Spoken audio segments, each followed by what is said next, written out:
بسم اللہ الرحمن الرحیم ان الحمد للہ نحمده ونستعینه ونستغفره ونؤمن به ونتوکل علیہ ونعوذ باللہ من شرور انفسنا ومن سیئات اعمالنا من يهده الله فلا مضل له ومن يضلله فلا هادي له وأشهد أن لا إله إلا الله وحده لا شريك له وأشهد أن محمدا عبده ورسوله أما بعد فإن خير الحديث كتاب الله وخير الهدي هدي محمد صلى الله عليه وسلم وشر الأمور محدثاتها وكل محدثة بدعة وكل بدعة ضلالة وكل ضلالة في النار فقد قال الله سبحانه وتعالى في كلامه المجيد أعوذ بالله السميع العليم من الشيطان الرجيم من همزه ونفخه ونفثه بسم الله الرحمن الرحيم يا أيها الذين آمنوا اتقوا الله حق تقاته ولا تموتن إلا وأنتم مسلمون يا أيها الناس اتقوا ربكم الذي خلقكم من نفس واحدة وخلق منها زوجها وبث منهما رجالا كثيرا ونساء واتقوا الله الذي تساءلون به والأرحام إن الله كان عليكم رقيبا يا أيها الذين آمنوا اتقوا الله وقولوا قولا سديدا يصلح لكم أعمالكم ويغفر لكم ذنوبكم ومن يطع الله ورسوله فقد فاز فوزا عظيما وقال الذين آمنوا ولم يلبسوا إيمانهم بظلم أولئك لهم الأمن وهم مهتدون وقال النبي صلى الله عليه وسلم جعلت قرة عيني في الصلاة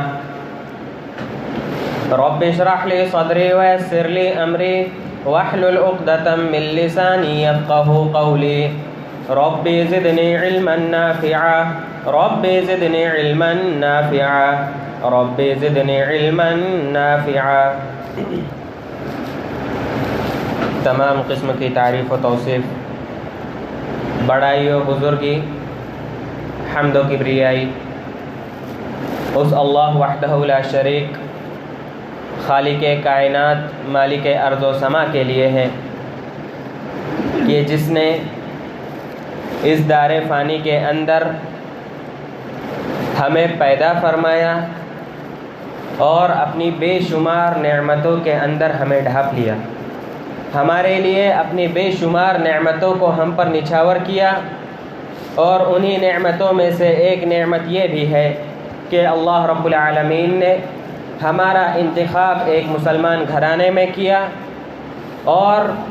ایسے گھرانے میں کیا جو صرف اور صرف قرآن اور حدیث کو ہی اپنا آئیڈیل اور اپنے تمام مسائل کا حل سمجھتے ہیں۔ بعدہ بے شمار درود و سلام نازل ہو تمام انبیاء کرام پر، بالخصوص ہم سب کے آخری نبی جناب محمد رسول اللہ صلی اللہ علیہ وسلم پر، کہ جن کو اللہ رب العالمین نے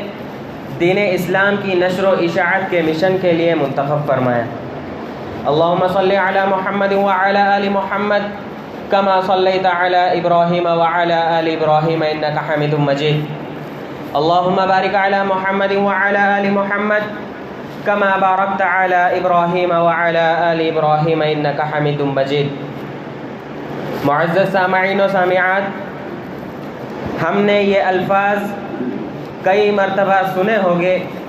کہ امن، سکون، اطمینان، راحت،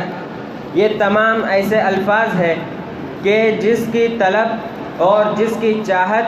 اور جس کی جستجو ہر انسان کے اندر ہوتی ہے۔ آج کے اس خطبے میں جو موضوع کو میں منتخب کیا ہوں وہ موضوع یہ ہے کہ سکون دل کو برباد کرنے والے اسباب کیا ہے۔ معزز سامعین، ہر انسان چاہے وہ مرد ہو یا عورت، اس کی یہ خواہش ہوتی ہے، یہ تمنا ہوتی ہے کہ اس کی زندگی جو اللہ رب العالمین نے اسے عطا کی ہے، اس زندگی کے اندر اسے امن و سکون ملے، اسے اطمینان اور راحت ملے، اور وہ اس کی تلاش اور جستجو کے لیے کوشاں رہتے ہیں۔ خطبہ حاجہ میں ایک آیت میں نے جو تلاوت کی کہ الذین آمنوا ولم يلبسوا ایمانہم بظلم اولئک لہم الامن وہم مہتدون، کہ اللہ رب العالمین ارشاد فرماتا ہے کہ یقیناً وہ لوگ جو ایمان لے کر آئے، وَلَمْ يَلْبِسُوا إِيمَانَهُمْ بِظُلْمٍ، اور انہوں نے اپنے ایمان کو ظلم کے ذریعے ظلم نہیں پہنایا، یعنی ایمان لانے کے بعد شرک و کفر میں اور بدعات میں نہیں پڑے۔ اللہ رب العالمین فرماتا ہے کہ اولئک لہم الامن، کہ یہ وہی لوگ ہیں کہ جن کے لیے اللہ رب العالمین نے امن عطا کیا ہے، یہ وہی لوگ ہیں جن کو اللہ رب العالمین امن و سکون عطا کرے گا۔ وہم المہتدون، اور یہی وہ لوگ ہیں کہ جن کو اللہ رب العالمین کی طرف سے ہدایت ملی ہوئی ہے، یعنی یہ لوگ ہدایت یافتہ ہیں۔ معزز سامعین، اس آیت کریمہ میں اللہ رب العالمین نے یہ بات بتائی کہ جو لوگ بھی دنیا کے اندر ایمان لانے کے بعد ایمان کے تقاضوں پر قائم رہتے ہیں، اسی طرح سے ایمان کے تقاضوں کو عملی جامہ پہناتے ہیں اور ایمان کے عملی تقاضوں کو پورا کرتے ہیں، حقیقت میں امن کے حقدار بھی وہی لوگ ہیں، اور وہی لوگ چین و سکون کے حقدار ہیں، وہی لوگ اطمینان اور راحت کے حقدار ہیں، اور انہی کی زندگیوں میں امن رہتا ہے،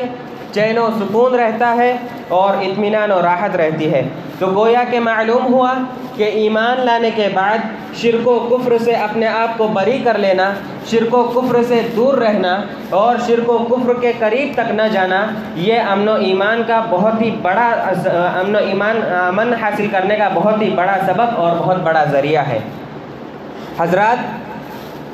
اس وقت موجودہ زندگی میں انسان کا بہت بڑا مسئلہ یہ ہے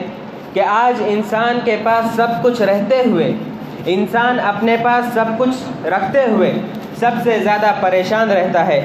آج انسان کے پاس دولت ہے، شہرت ہے،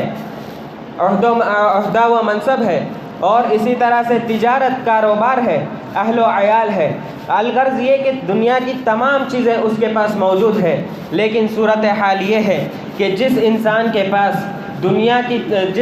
کے پاس جس قدر دنیا موجود ہے، وہ انسان اتنا ہی امن و سکون سے دور ہوتا جا رہا ہے، وہ انسان اتنا ہی اس کے اندر چین و سکون نہیں رہ رہا ہے۔ اس انسان کے اندر جس کے پاس بے شمار دولت پڑی ہوئی ہے، دنیا کی بہت ساری چیزیں اس کے پاس موجود ہے، لیکن اس کے پاس اطمینان اور راحت نہیں ہے، سب کچھ رہتے ہوئے بھی پریشان رہتا ہے۔ یہی وجہ ہے کہ زمین پر نفسیاتی مریض کی تعداد آج جتنی ہے شاید ہی تاریخ میں اس سے پہلے کبھی درج ہوئی ہو۔ آج اس دنیا کے اندر اس زمین پر نفسیاتی ڈاکٹر جتنے موجود ہیں، اس سے پہلے اتنے ڈاکٹر کبھی نفسیاتی ڈاکٹر کبھی نہیں پائے گئے۔ آج اس زمین پر نفسیاتی امراض کے جتنے ہسپتال قائم ہیں، شاید ہی اس سے پہلے کبھی اتنے ہسپتال قائم کیے گئے ہوں گے۔ معزز سامعین، اسی طرح سے سب کچھ رہتے ہوئے آج کا انسان جس قدر پریشان ہے، تاریخ میں شاید انسان کبھی اس قدر پریشان نہ تھا۔ یعنی اس سے پہلے کے جو زمانے تھے، اس سے پہلے کے جو دور تھے، اس کے اندر انسان مکمل طور سے مطمئن تھا، اسے امن حاصل تھا، اسے اطمینان حاصل تھا، اسے راحت اور سکون حاصل تھا۔ لیکن آج کے اس دور کے اندر انسان جس قدر انسان کے پاس دنیا کی جتنی زیادہ دولتیں ہیں، اتنا ہی انسان اپنے اندر سے امن و سکون کو کھو بیٹھتا ہے۔ جب ہم یہی سوال قرآن اور حدیث سے کرتے ہیں، اس اضطراب اور بے چینی کا سوال جب ہم قرآن سے پوچھتے ہیں یا آپ صلی اللہ علیہ وسلم کی احادیث کی طرف رجوع کرتے ہیں، اور آپ صلی اللہ علیہ وسلم کی تعلیمات کا جب ہم اس مسئلے میں تجزیہ کرتے ہیں، تو قرآن اور حدیث صاف طور پر موجودہ انسانی دنیا کے اس مرض کی تشخیص کرتی ہے اور اس مرض کی وضاحت کرتی ہے۔ آئیے دیکھتے چلے کہ قرآن مجید میں اور آپ صلی اللہ علیہ وسلم کی احادیث میں کن کن چیزوں کو یوں پیش کیا گیا ہے اور یہ بتایا گیا ہے کہ یہ وہ چیزیں ہیں جو انسان کی زندگی کو برباد کر دیتی ہے، جو انسان کے دل کے سکون کو اور اسی طرح سے انسان کے زندگی کے سکون کو، دونوں چیزوں کو برباد کر دیتی ہے، وہ کون سی چیزیں ہیں کہ اگر انسان ان کے قریب جاتا ہے تو اپنی زندگی کا سکون گوا بیٹھتا ہے، اپنے دل کا سکون گوا بیٹھتا ہے۔ تو آئیے سب سے پہلے ہم یہ جانتے ہیں کہ جو سکون زندگی ہے یا جو دل کا سکون ہے اس کو برباد کرنے والے اسباب کیا ہے۔ سب سے پہلا، سب سے بنیادی اور سب سے بڑا سبب یہ ہے کہ انسان اللہ رب العالمین سے دور ہو چکا ہے۔ اسی طرح سے انسان اللہ رب العالمین کے ساتھ ساتھ آپ صلی اللہ علیہ وسلم کی تعلیمات سے بھی کوسوں دور ہوا ہے۔ انسان جس قدر جتنا گمراہی میں مبتلا ہو جاتا ہے، انسان جس قدر اللہ رب العالمین کی اطاعت سے اور اس کے رسول کی اطاعت سے جس قدر جتنا دور ہوتا چلا جاتا ہے، اللہ رب العالمین اس کی زندگی سے اس کے امن کو چھینتا چلا جاتا ہے۔ اللہ رب العالمین اس کی زندگی کے اندر بے چینی داخل کر دیتا ہے، اس کی زندگی کے اندر بد امنی داخل کر دیتا ہے، اور اس کی وجہ یہ ہے کہ انسان یہ سب کچھ جانتا ہے کہ اللہ رب العالمین ہی اس کا خالق حقیقی ہے، یعنی اللہ رب العالمین ہی نے اس بندے کو پیدا کیا ہے، اللہ رب العالمین ہی اس کا معبود حقیقی ہے، یعنی تمام قسم کی عبادات کا مستحق صرف اور صرف اللہ رب العالمین ہے۔ وہ ان تمام چیزوں کو جانتا ہے، اللہ رب العالمین اس کا رازق حقیقی ہے۔ یہ چیز جاننے کے بعد بھی انسان دوسروں کے در پر جا کر ٹھوکریں کھاتا ہے، جس کا نتیجہ یہ ہوتا ہے کہ اللہ رب العالمین ایسے شخص کے دل کے اندر سے اس کا امن، اس کا چین اور اس کا سکون کو ختم کر دیتا ہے۔ تو گویا کہ معلوم ہوا کہ سکون زندگی کے برباد ہونے کا یا سکون دل کے برباد ہونے کا سب سے اہم اور سب سے بڑا سبب یہ ہے کہ انسان اللہ رب العالمین کی اطاعت سے اور اس کے رسول صلی اللہ علیہ وسلم کی اطاعت سے دور ہوتا ہے۔ انسان اللہ رب العالمین کے ذکر سے غافل ہے، اور آپ صلی اللہ علیہ وسلم نے جو شریعت اس شخص کے سامنے واضح کی ہے، اس شریعت سے انسان کوسوں دور ہو چکا ہے۔ اللہ رب العالمین قرآن مجید میں مختلف مقامات پر اپنی اطاعت کے ساتھ ساتھ آپ صلی اللہ علیہ وسلم کی اطاعت کا حکم دیتا ہے۔ بعض اوقات اللہ رب العالمین نے ایک موقع پر ایسا کہا کہ جس شخص نے رسول کی اطاعت کی، من یطیع الرسول فقد اطاع اللہ، کہ جس شخص نے رسول کی اطاعت کی تو گویا کہ اس نے اللہ رب العالمین کی اطاعت کی۔ آئیے دیکھتے ہیں کہ قرآن مجید میں سکون دل کے اس سبب کے تعلق سے اللہ رب العالمین کیا فرماتا ہے۔ اللہ رب العالمین نے ارشاد فرمایا کہ الا بذکر اللہ تطمئن القلوب۔ اللہ رب العالمین ہمیں تنبیہ کرتا ہے، اللہ رب العالمین ہمیں باخبر کرتا ہے، اللہ رب العالمین ہمیں ہوشیار کرتا ہے، اور اللہ رب العالمین ہمیں جھنجھوڑتا ہے، ہمیں کہتا ہے کہ خبردار ہو جاؤ، سن لو، اپنی آنکھیں کھول دو، ابھی بھی وقت ہے کہ بذکر اللہ تطمئن القلوب، کہ اللہ رب العالمین کے ذکر سے ہی تمہارے دلوں کو سکون پہنچتا ہے۔ ذکر سے مراد، اگر ہم ذکر کے اصطلاحی معنی پر غور کریں تو ذکر سے مراد یہاں پر یہ نہیں کہ ہم صرف زبان سے جو کلمات ادا کرتے ہیں، سبحان اللہ، الحمدللہ، اللہ اکبر، صرف یہی کلمات اللہ رب العالمین کے ذکر کے لیے کافی نہیں، بلکہ مکمل طور پر جو بندگی کا حقدار ہے، کہ جس کے لیے تمام عبادتیں ہیں، چاہے وہ نماز کی عبادت ہو، چاہے وہ دعا کی عبادت ہو، چاہے وہ روزے کی عبادت ہو، چاہے وہ صدقات و خیرات کی عبادت ہو، اور چاہے وہ حج کی عبادت ہو، زکوٰۃ کی عبادت ہو، تمام قسم کی بندگی، تمام قسم کی عبادتیں صرف اور صرف اللہ رب العالمین کے لیے ہے۔ اور یہاں پر ذکر سے مراد یہی ہے کہ ہم اللہ رب العالمین کی بندگی کریں۔ اللہ رب العالمین نے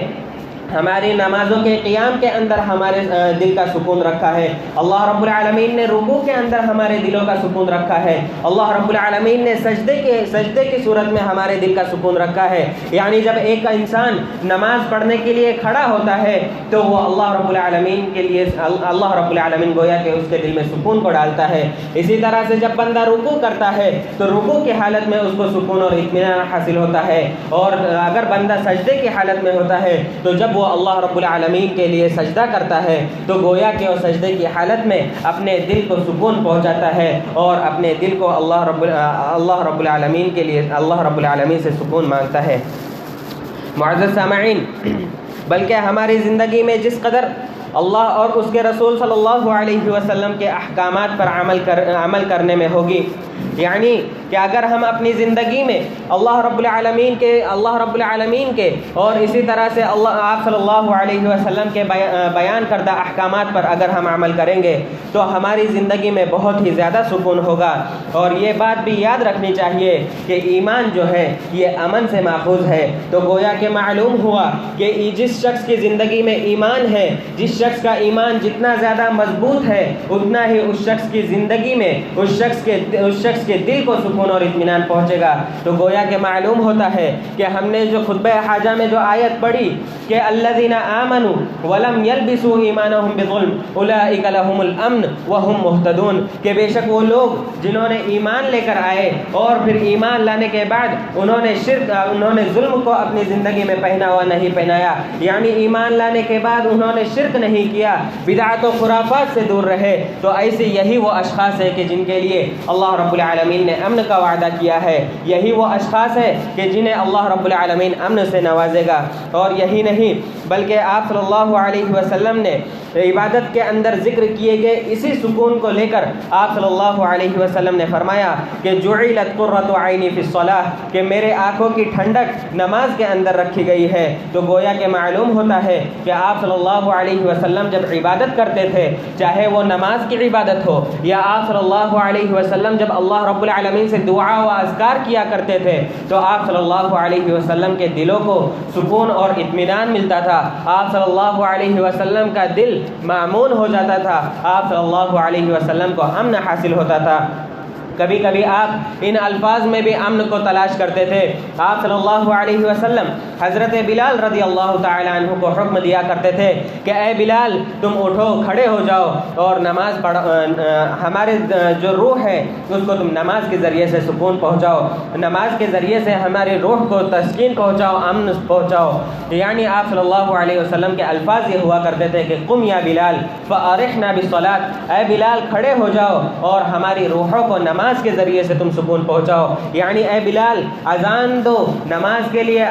اذان دو، اور پھر اذان دینے کے بعد تم اقامت کہو، اور پھر ہم سب مل کر اللہ رب العالمین کی عبادت کریں گے، اس کی نماز پڑھیں گے، اور اس کی نماز پڑھنے کے بعد ہمارے دلوں کو راحت اور سکون ملے گا۔ لیکن آج افسوس یہ ہے کہ ہم دیکھیں اپنے معاشرے کا جائزہ لیں تو کتنی بدعات ایسی ہے کہ جو ہمارے معاشرے میں کی جاتی ہے اور اسے دین کا حصہ بھی سمجھا جاتا ہے۔ انہیں بدعات میں سے ابھی کچھ ہی دنوں پر ایک بدعت ایجاد کی جائے گی، وہ ہے کہ عید میلاد النبی کے نام سے منائی جائے گی۔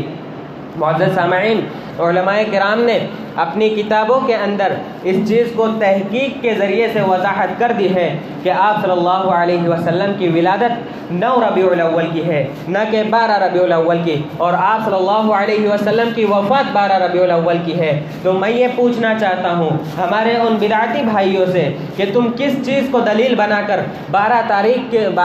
کو 12 ربیع الاول کو آپ صلی اللہ علیہ وسلم کی ولادت کا جشن مناتے ہیں؟ حالانکہ ان کے سامنے یہ چیز واضح ہو جاتی ہے، انہیں یہ چیز معلوم ہوگی، ان کے سامنے اس چیز کو بیان کیا جا چکا ہوگا کہ آپ صلی اللہ علیہ وسلم کی ولادت 9 ربیع الاول کی ہے، لیکن کس ناحیے سے تم 12 ربیع الاول کو، یعنی آپ صلی اللہ علیہ وسلم کی ولادت کو تم 12 ربیع الاول کے دن اپنا رہے ہو؟ اسی طرح سے یہاں پر ایک سوال یہ بھی ہوتا ہے کہ آپ صلی اللہ علیہ وسلم سے محبت کا تقاضا یہ ہے کہ آپ صلی اللہ علیہ وسلم نے جن چیزوں کے کرنے کا حکم دیا ہے انہی چیزوں کو کیا جائے، اور جن چیزوں سے منع کیا ہے ان چیزوں سے رک جائے۔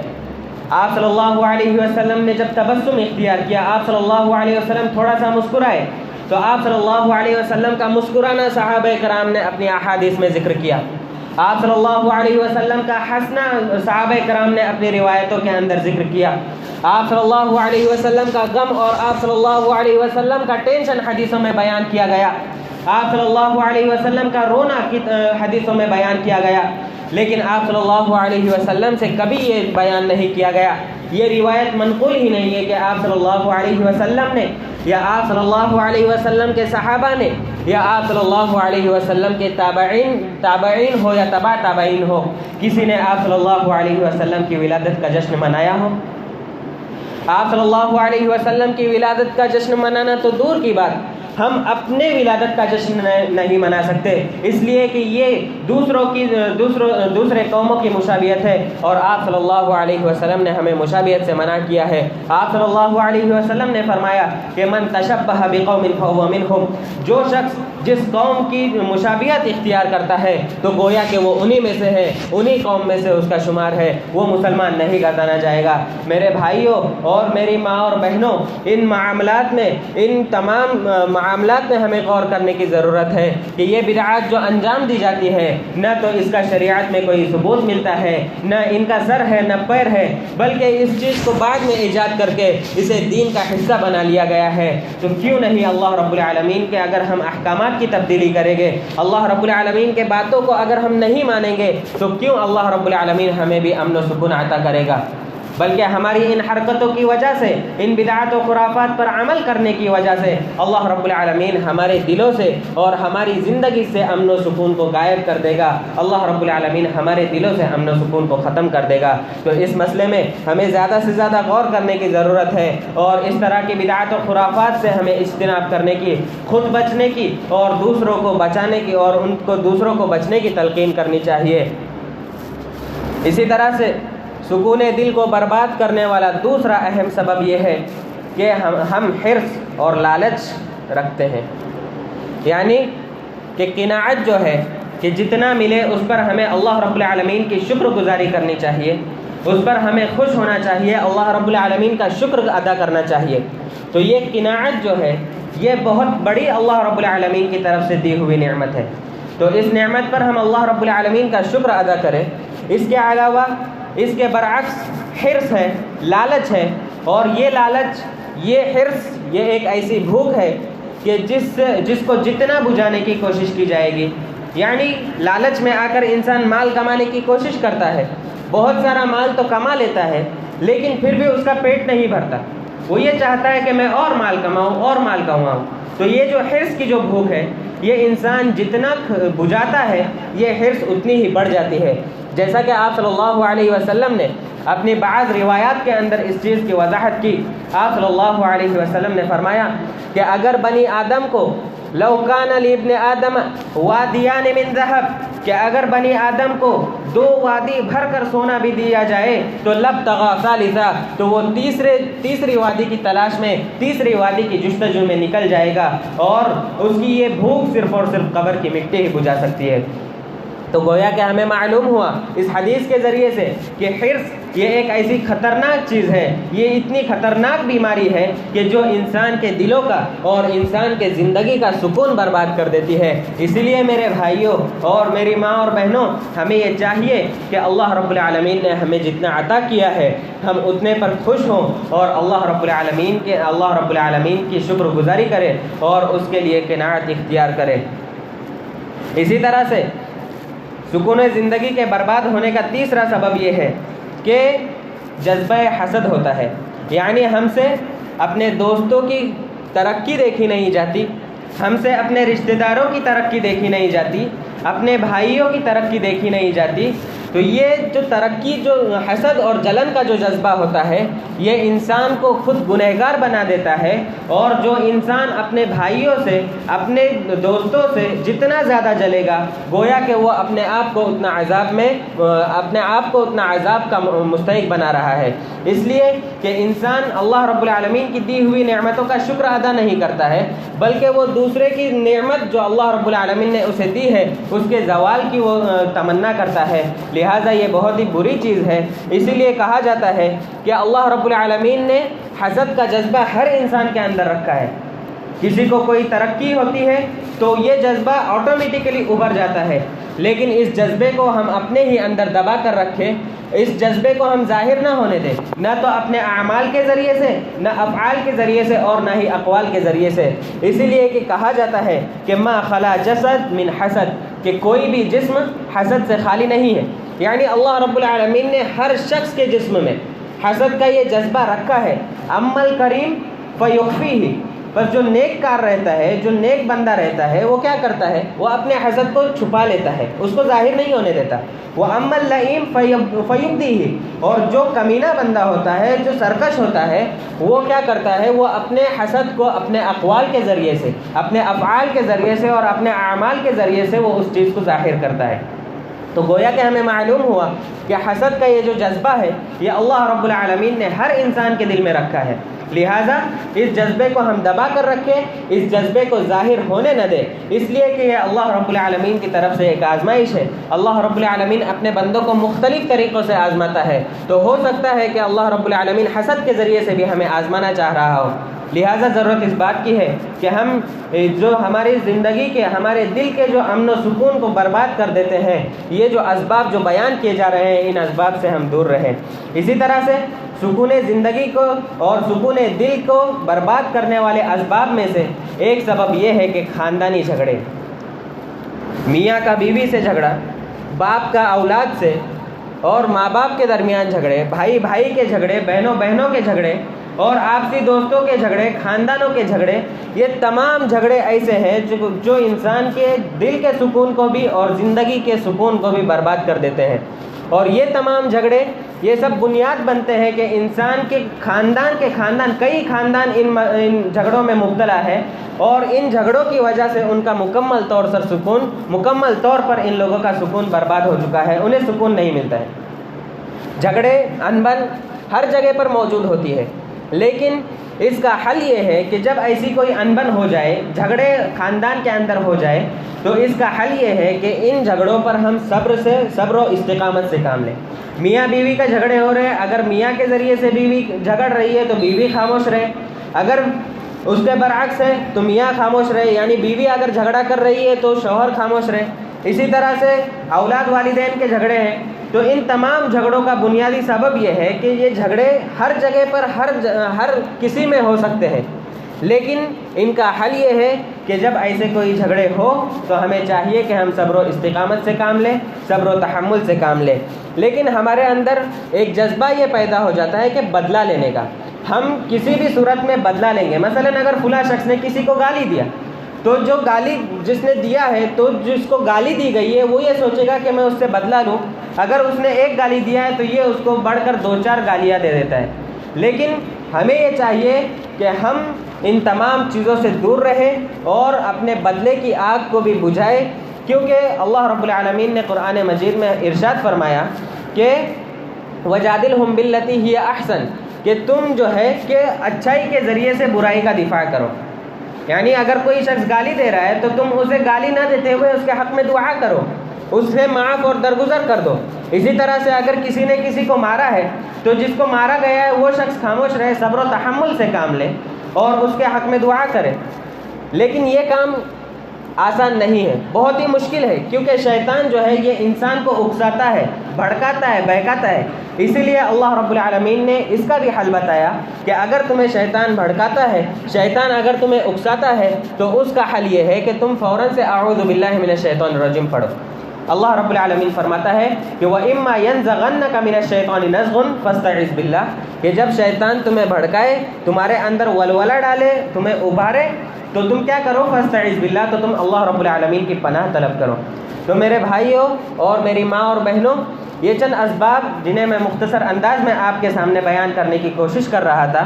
یہ چند اسباب ہے کہ جن کی وجہ سے دلوں کا بھی سکون اللہ رب العالمین ختم کرتا ہے اور زندگی کا بھی سکون اللہ رب العالمین ختم کرتا ہے۔ لہٰذا ضرورت اس بات کی ہے کہ ہم اللہ رب العالمین کا ذکر و اذکار کریں، اللہ رب العالمین سے قریب ہو جائیں،